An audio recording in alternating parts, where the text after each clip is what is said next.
안녕하세요. 저는 북한 연구자인 김재웅이라고 합니다.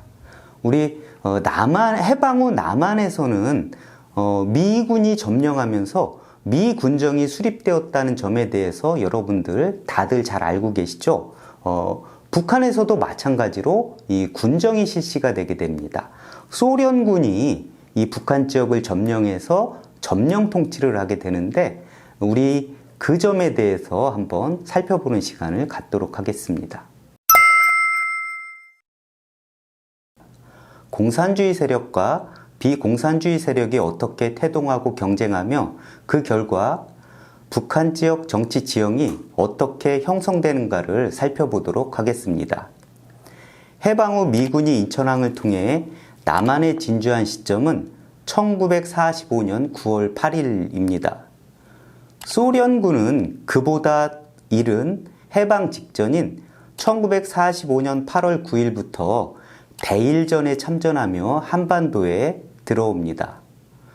서부전선에서 독일을 격파한 소련군은 일본군과 전투를 벌이며 만주와 함경 북도로부터 급속한 남하를 시작합니다. 얼마 가지 않아 한반도 전체를 점령할 기세였습니다. 이때 미국이 제동을 걸게 됩니다. 미국은 소련과의 협상을 통해 일반명령 제1호를 발표합니다. 일반명령 제1호의 내용은 바로 일본군에 대한 무장 해제를 위해 미군과 소련군이 한반도를 분할 점령한다는 내용을 담고 있었던 거죠. 이를 통해서 비극적인 38선이 획정이 되게 됩니다. 소련군은 8월 24일부터 26일에 걸쳐 평양에 진주합니다.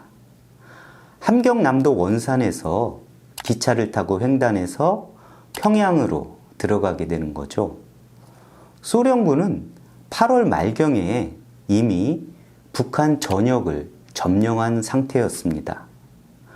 소련군이 점령한 북한 지역은 동부와 서부가 문화적으로, 언어적으로 상이한 지역이었습니다.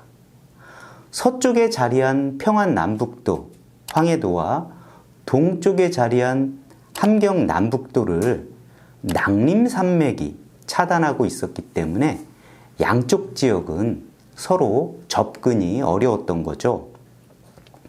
따라서 문화적, 언어적 차이가 발생할 수밖에 없었습니다. 일제 시기에도 양쪽 지역의 문화는 큰 차이가 있었습니다. 평안남북도는 기독교 세력과 민족주의 세력이 우세했던 반면 함경남북도는 상대적으로 좌파 세력이 우세했습니다. 소련군이 한반도에 진주했을 때 한반도에는 자생적인 조직인 인민위원회가 활동하고 있었습니다. 원래 인민위원회의 전신이라고 할 수 있는 기구는 건국준비위원회입니다. 8월 15일 해방 당일 몽양 여운형 선생의 주도 아래에 우리 조선인들의 자치기구인 건국준비위원회가 탄생이 되게 됩니다. 8월 16일 안재홍 선생이 라디오 방송 연설을 통해서 지방 건국준비위원회의 결성을 독려하심에 따라 각지 건준 지부가 조직이 되게 되는 거죠. 그런데 9월 6일에 조선인민공화국이 창설이 되게 되면서 각지의 건준 지부가 인민위원회로 전환이 되게 됩니다. 주로 박헌영을 비롯한 좌파 세력이 주도를 하게 됩니다. 남한에 주둔한 미군은 인민위원회 조직을 인정하지 않고 탄압을 했습니다. 반면에 북한 지역에 주둔한 소련군은 인민위원회를 지원하는 정책을 펼치게 됩니다. 소련군은 치안과 행정에 관한 일체 권한을 인민위원회에 이양을 했습니다. 그리고 인민위원회 내 간부 비율을 어떻게 조정을 하게 되냐면 민족주의자와 사회주의자의 비율을 1대1로 조정을 하게 됩니다. 이러한 정책을 펼친 데에는 이유가 있습니다. 아까도 말씀드렸다시피 평안도와 황해도는 전통적으로 민족주의 운동 그리고 기독교 운동이 우세한 지역이었기 때문에 이 지역 공산주의 세력의 지분을 보장해 주기 위해서 바로 이러한 정책을 실시하게 되는 거죠. 미군과 소련군의 남북한 통치 방식에는 약간의 차이가 있었습니다.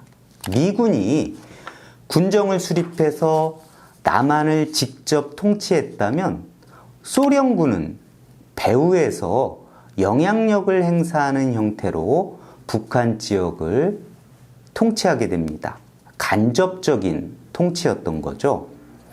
북한에 주둔한 소련군 사령부는 예하에 민정부라는 기구를 설치했습니다. 그리고 도 단위와 군 단위에는 위수사령부라는 기구를 설치했습니다. 이로써 중앙 수준에서 설치된 민정부가 위수사령부의 활동을 지도하고 도군 단위의 위수사령부가 각지 인민위원회 활동을 배후에서 지원하는 형태로 북한 지역 통치 체계가 작동하기 시작하게 됩니다. 조선인들의 자생적 조직이었던 인민위원회가 전면에 나서서 인민들과 접촉한 반면 소련군 기구는 배후에서 영향력을 행사했던 것입니다. 이렇게 미군이 군정을 수립해서 남한 지역을 직접 통치를 했다면 소련군은 배후에서 영향력을 행사하는 형태로 간접 통치하면서 전면에는 인민위원회를 내세웠던 거죠.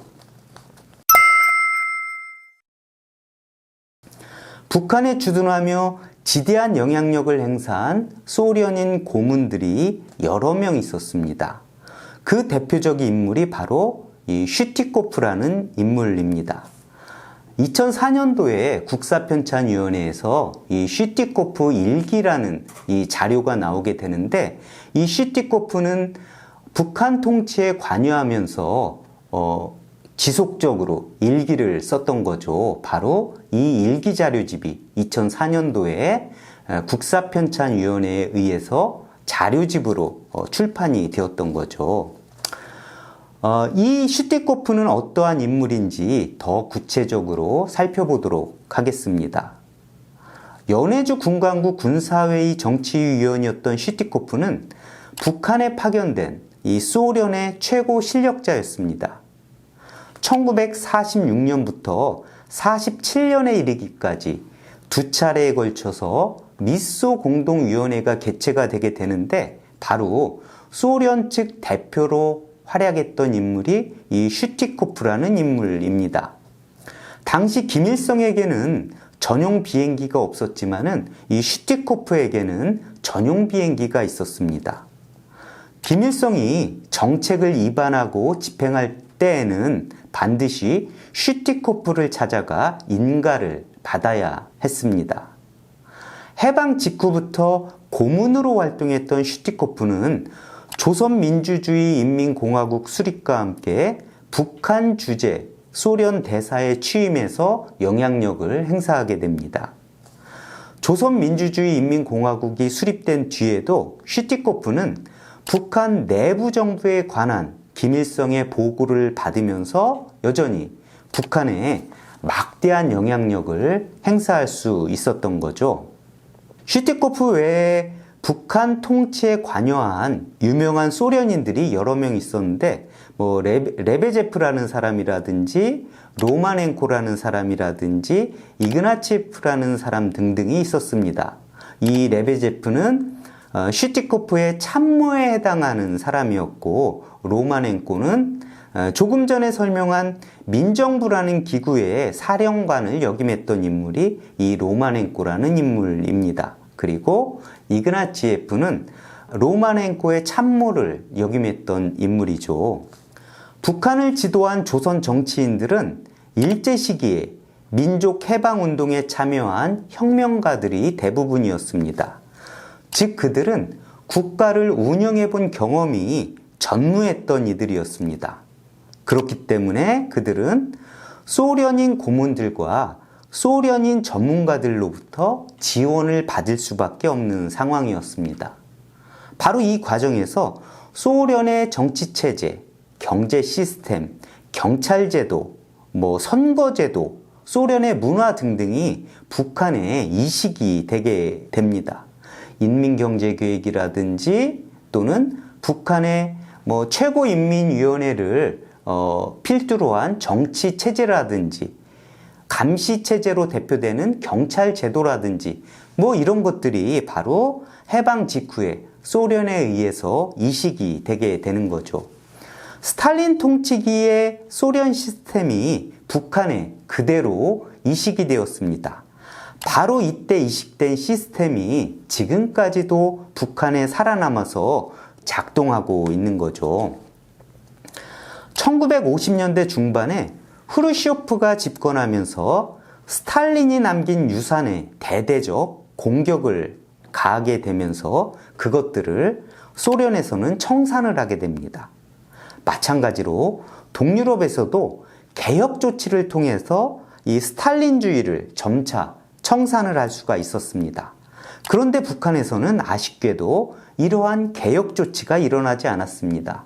1950년대 중반에 이른바 8월 종파 사건이 일어나게 됩니다. 이 사건은 후르시오프의 스탈린 공격에 자극을 받은 연안파 인사들이 주도한 일종의 쿠데타였습니다. 그러나 결국 김일성을 권좌에서 끌어내리지 못함에 따라 대대적인 개혁 조치가 아닌 대숙청으로 귀결이 되게 됩니다.